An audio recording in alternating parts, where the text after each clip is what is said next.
Hello, it's Randi Rhodes. Here's a clip from our show, and go to randyrhodes.com for the whole thing and a podcast. Buy a stinking podcast. Mary had a little man. The fault. We believe that all men are created equal. To the magnificent mosaic that is America. From radio beacon to radio beacon. I have a dream. Change has come to America. Knock, knock. Who's there? It's a figment of your imagination. Randi Rhodes Show. Turn up your mind. Oh, my God. Hello, everybody. What a weekend. Oh, my God. Oh, my God. All right. So before we get into this Cambridge Analytica story, which is really deep, it's actually, I think we can make it very easy because Chris Wiley, who apparently was the person that had the issue, what do I do to get data? In order to complete a contract that, somebody wanted completed in order to profile, target, measure voters. He didn't, know where to get the data. And, of course, we now know that they got the data from Facebook. So we're going to delve into that. But before we do that, let me just tell you that over the weekend at 10 o'clock at night on Friday, 26 hours ahead of his, reaching his maturity of 50, Andrew McCabe was summarily fired by Jeff Sessions, who's trying to prove that he can, hold the vow of Omerta or something like that, that he's a member of the mob. What he was like, serving the Don. Not the Donald, the Don. It's so unbelievable. So here you had Jeff Sessions firing Andy McCabe just hours away from his pension becoming payable to him, mature. I looked at it, okay, because, almost every decent person I know is going, well, it's so close to the maturity of his pension. There's no way that, and I said, oh, yeah, you watch. They're going to do it Saturday. I really thought Saturday, but it was the Friday night news dump, okay? It was the Trump dump on Friday night. This is what, and they're all looking for, I think it's the Friday night slaughter. No, it's the Friday night Trump dump is what it is, and it happens almost every Friday night now, and you can't relax until after it occurs because something's happening, and you must be lucid at the time of the happening. So Trump wanted to send a message to the FBI with this firing. Unfortunately for him, the message seems to be, I'm so guilty. And I need to cast aspersions upon the entirety of the FBI. The number one I fired, that was Comey. The number two is Andy McCabe. They fired him on Friday. I said to Howard, he really needs to go to Hong Kong. He goes, Hong Kong? Yes, because it's tomorrow in Hong Kong, and he could get his pension. It's like the only time machine that I'm aware of is the international Dateline, where if you fly east enough, it will be tomorrow. Oh my God! Right? It was very sick. But then he started the Trump dump. The Trump man. He started started tweeting. Is what he did. He started tweeting, and I swear to God, he went into some self-destructive tweet storm after he fired me. His staffers apparently had to hustle him onto his golf course so that he could smack somebody else's balls, because he was just literally attacking this Andy McCabe and the FBI and the Politico people and all that. They started doing fact checks on his freaking tweeting, which is just like, it's absurd. I mean, it's trying to decipher messages from, the poop on the lawn that some mental patient, created. I mean, you can't, because whatever Trump says is meaningless. In another tweet he did this weekend, he tweeted over the weekend that that the fake news, and this is where the Facebook stuff comes in, but the fake news was reporting, according to him, that he was going to hire another lawyer. Oh, no, I'm really happy with the team I have. I am not adding an attorney. I'm thrilled with Ty Cobb, and I'm thrilled with Dowd. And then all of a sudden this morning, he's going to hire. Now, people who watched an inordinate amount of cable are going to know. You remember Victoria Tensing and Joe DeGeneva? They're a married couple. She had red hair, and he was like balding badly. And they were all over Fox News during the impeachment of Bill Clinton. just screaming like Janine Pirro screams now about McCabe. All right. You know, what we're seeing here, Sean, is what we would expect to see in a third world country, where a political party is using their justice system to not only surveil individuals, but to change the course of a presidential election. This is not just, some case where people are, playing around with statements, trying to get them to change statements. This is about changing the course of American history by using the most powerful weapon that we have in the justice system, in the federal anyway, the FBI. I have been saying from the beginning, Sean, this guy McCabe needs to be taken out in cuffs. They should not be paid by the American people. He shouldn't be able to dictate when he's going to leave. And by the way, I have to say one thing. Sean, you just said that Christopher Wray was shocked when he read that 4-page memo. You know what? How could he be shocked? He's the head of the FBI. Everything that you and I have seen that we've been talking about for the last year has been something that has been corroborated factually. And now all of a sudden he's shocked? Why are they shocked on the day before the public is going to get to see this information, assuming the president lets it out? Okay, this was her talking about the Nunes memo, which was completely debunked in about a heartbeat, okay, and how Andy McCabe needs to be handcuffed. And, you've heard this rant of hers over and over again, attacking the FBI. Why?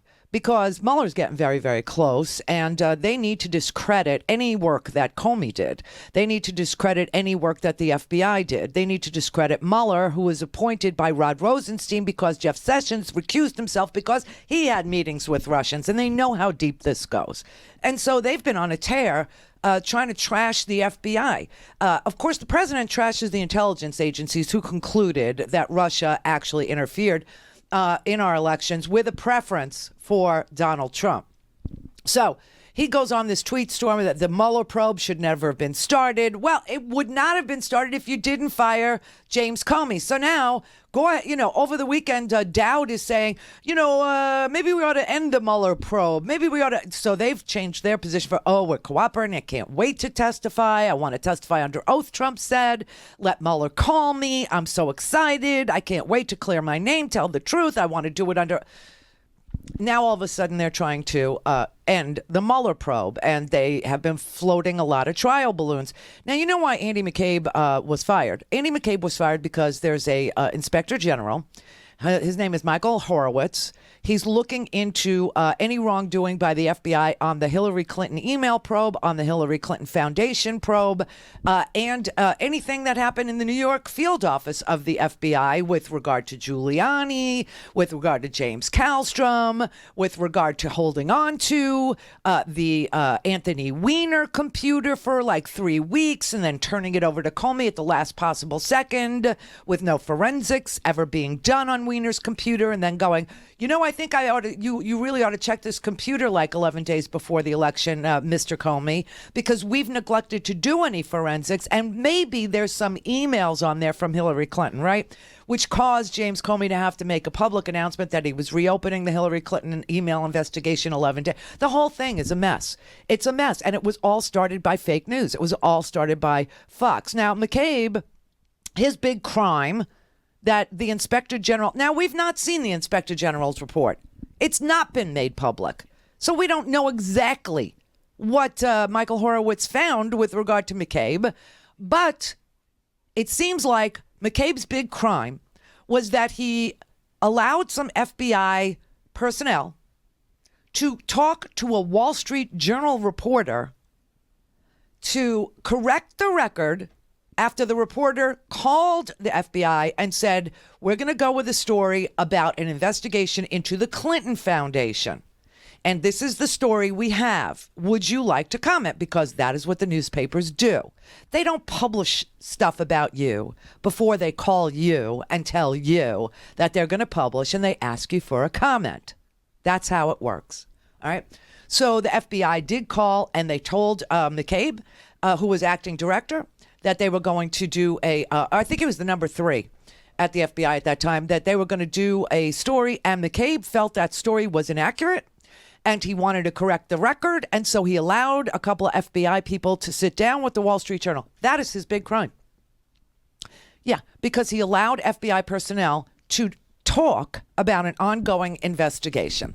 Now, he had the authority to do that. He did.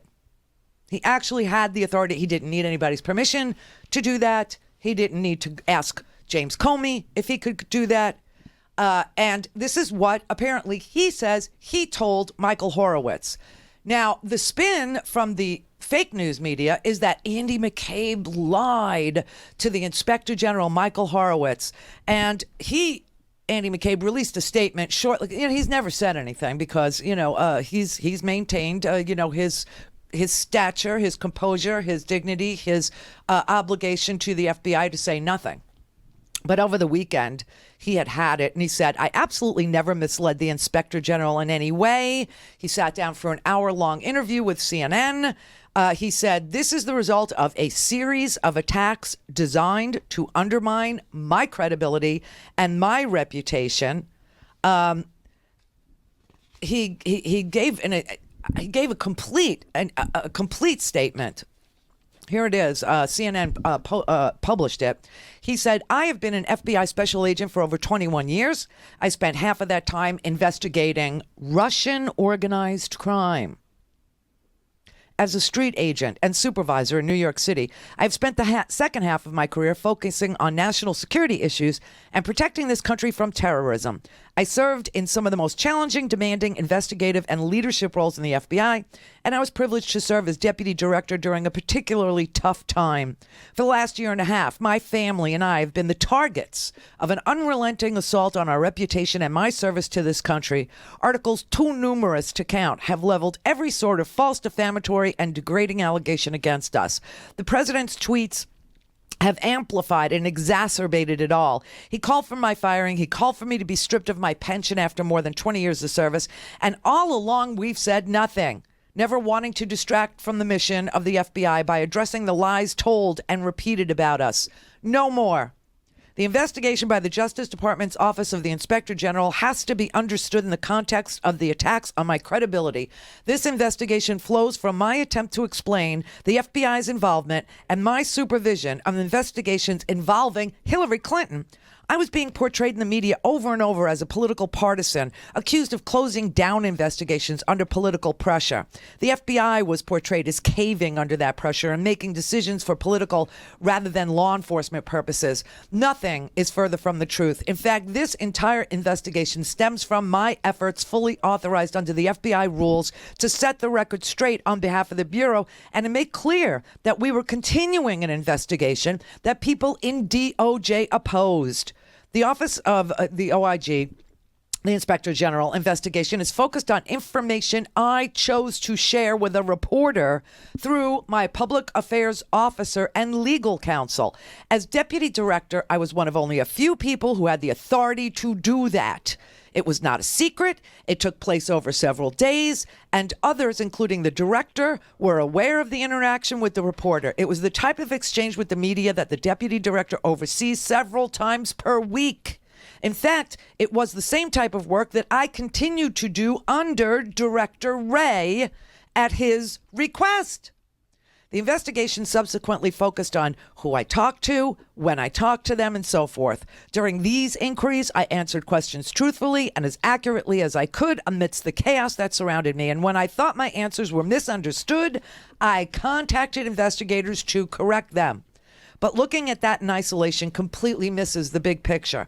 The big picture is a tale of what can happen when law enforcement is politicized, public servants are attacked, and people who are supposed to cherish and protect our institutions become instruments for damaging those institutions and people. Here's the reality. I am being singled out and treated this way because of the role I played, the actions I took, and the events I witnessed in the aftermath of the firing of James Comey.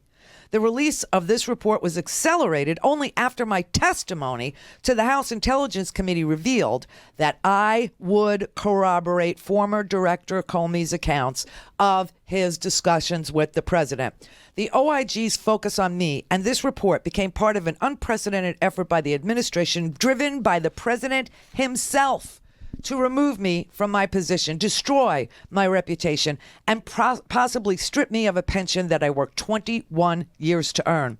The accelerated release of the report and the punitive actions taken in response make sense only when viewed through this lens. Thursday's comments from the White House are just the latest example of this. This attack on my credibility is one part of a larger effort, not just to slander me personally, but to taint the FBI, law enforcement, and the intelligence professionals more generally. It is part of this administration's ongoing war with the FBI and the efforts of the special counsel investigation, which continue to this day. Their persistence in this campaign only highlights the importance of the special counsel's work. I have always prided myself on serving my country with distinction and integrity, and I always encourage those around me to do the same. Just ask them. To have my career end this way and to be accused of lacking candor when at worst I was distracted in the midst of chaotic events is incredibly disappointing and unfair. But it will not erase the important work I was privileged to be part of, the results of which will in the end be revealed for the whole country to see. I have unfailing faith in the men and women of the FBI, and I am confident that their efforts to seek justice will not be deterred.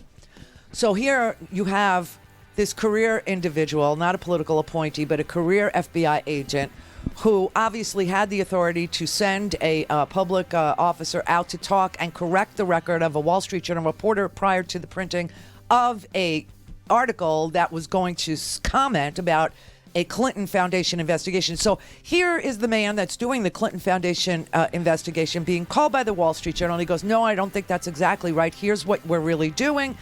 Just to correct the record before you publish. And remember, he was investigating the Clinton Foundation, which, by the way, would help Donald Trump if it became public. And Donald Trump is sitting on a bed like a 300-pound man, you know, on his bed, tweeting and firing another Republican. Go to RandiRhodes.com for the whole thing and a podcast. Buy a stinking podcast.